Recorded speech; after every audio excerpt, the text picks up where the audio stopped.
আসসালামাইকুম। এগুলো ছিল হচ্ছে স্বপ্ন থেকে কেনা ছোলা, যেটা ৯৮ টাকা কেজি। বাইরে থেকে দেখলাম ১২০ টাকা কেজি, কিন্তু স্বপ্নের এই ছোলাটা অনেক দারুণ ছিল। যদিও এর মধ্যে একদম ওই যে ছোলার ডাটিগুলা বা ডাটাগুলো থাকে, ওগুলো একটু ক্লিন করে নিতে হয়। তাছাড়া সব ঠিকঠাক। আগের দিন ভিজে রাখছিলাম, পরের দিন হচ্ছে এটা রান্না করতেছিলাম। বিকালে ভিজে রাখছিলাম, পরের দিন বিকেলে রান্না করতেছিলাম। এই জন্য লবণ আর কিছু আলু দিয়ে হচ্ছে এভাবে সিদ্ধ দিয়েছিলাম। আলু দিয়ে এভাবে সিদ্ধ দেওয়ার ফলে কিন্তু আলুটা কালো হয়ে গিয়েছিল। যাই হোক, এরপরে হচ্ছে পেঁয়াজ আর মরিচ দিয়ে হচ্ছে সোমবার দিলাম। এখানে যেমন আমরা গোস্ত রান্না করি, খাসি বা গরু, সেভাবে হচ্ছে মশলা বা আহ, যত ইনগ্রিডিয়েন্টস অ্যাড করা যায় সেগুলো হচ্ছে অ্যাড করতে হবে। টমেটো দিয়েছিলাম যাতে হচ্ছে এর ওই ঝোলটা একটু গাঢ় হয় বা হালকা একটু টক লাগে। টক লাগতেছিল না, কিন্তু ঝোলটা অনেক গাঢ় ছিল। এরপর প্রত্যেকটা বাটা মশলা দিচ্ছিলাম: আদা বাটা, রসুন বাটা, পেঁয়াজ বাটা এবং এলাচ বাটা। একটা হচ্ছে তেজপাতা ছিঁড়ে দিয়েছিলাম, একটা শুকনো লঙ্কা বা শুকনো ঝাল। এটাকে ভালোভাবে কষিয়ে নিচ্ছিলাম। যেহেতু আমরা মাত্র 4 জন, সো প্রত্যেক দিন রান্না না করে একদিন রান্না করে 2 দিন খাবো আর কি। সবটুকু ছোলা একদিন রান্না করছিলাম না। এই একটা ছোলা, এই সব ছোলাটুকু হচ্ছে 2 ভাগ করে একটা ফ্রিজে রাখছিলাম, আর অর্ধেক হচ্ছে রান্না করতেছিলাম। সেজন্য হচ্ছে মশলাগুলো হচ্ছে অল্প।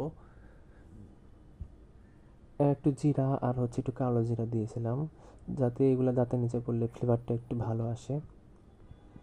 যেভাবে রান্না করি না কেন, আসলে কীভাবে যে মজা হয়ে যায় আসলে বলার বাইরে। এরপরে হলুদ, মরিচ, সজের গুঁড়া, জিরের গুঁড়া এগুলো অ্যাড করেছিলাম।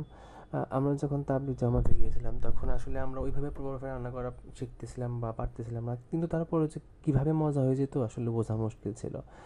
সবাই চিটিপুটি সব খেয়ে নিতাম। এখনও সেম, হাতের কাছে যা পাই সব কিছু দিয়ে দিই। রান্না শেষে দেখি যে না, খুব মজা হয়েছে। যদিও এখন একটু এক্সপিরিয়েন্সড হয়েছে, যেহেতু 2 বছর রান্না করে খাই। এই যে মশলা, যেহেতু মশলা দিয়েছিলাম সেহেতু এটার স্মেলটা গরুর গোস্তের মধ্যে আসতেছিল। এখন মশলাকে ভালোভাবে কষিয়ে নিচ্ছিলাম। ছোলা আর হচ্ছে গরুর গোস্ত বা কোনো প্রকারের গোস্ত রান্না করা সেম। এই দেখেন, ছোলার সাথে দিয়েছিলাম সেজন্য কালো হয়ে গিয়েছিল, সাথে 2-1টা ফুলকপিও দিয়েছিলাম। যাই হোক, সমস্যা নাই। এরপরে এটাকে ঝোলটা আরও বেশি ঘন করার জন্য কিছু আলু সিদ্ধকে আমি ম্যাশ করে দিয়েছিলাম, যাতে ঝোলটা একটু বেশি পরিমাণে হচ্ছে ঘন হয়ে যায় বা একটু আঠালো টাইপের হয়ে যায়। এর মধ্যে আরও কিছু অ্যাড করা যেতে পারে, কিন্তু আসলে সময় ছিল না, তাই অ্যাড করতে পারি নাই। আলহামদুলিল্লাহ ভালো রান্না করতে পারি, খেতে আলহামদুলিল্লাহ ভালো লাগে। আর লবণের পরিমাণটা আমরা সবসময় 2 চামচ বা 3 চামচ হচ্ছে লবণ দিয়ে দিই। আমার মশলা কষানো প্রায় শেষের দিকে।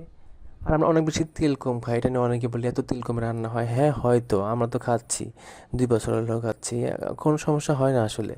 তেল কম খাওয়া যে স্বাস্থ্যের পক্ষে কত ভালো তা আসলে বলে বোঝানো যাবে না। যখন কোলেস্টেরল নিয়ে ডাক্তারের কাছে দৌড়াতে হবে তখন আসলে এটা আন্দাজ করতে পারবে সবাই। তেল আসলেই কম খাওয়া উচিত। প্রয়োজনে তেল মেপে মেপে, যে এই দিন হচ্ছে এতটুকু তেল খাবে, এরকম মেপে মেপে খাওয়া উচিত। আমরা কিন্তু আসলে প্রত্যেকটা আইটেমে তেল কম দিই, কিন্তু যখন বেশি লাগে তখন ওটাতে বেশি দিই। এইতে আমার ফাইনাল আউটপুট ঘন হয়েছিল, প্লাস খেতেও মজার ছিল। এটার স্মেলটা বেশি মজা, খাওয়ার থেকে স্মেলটা আসলে বেশি মজা ছিল। আসসালামু আলাইকুম সবাইকে।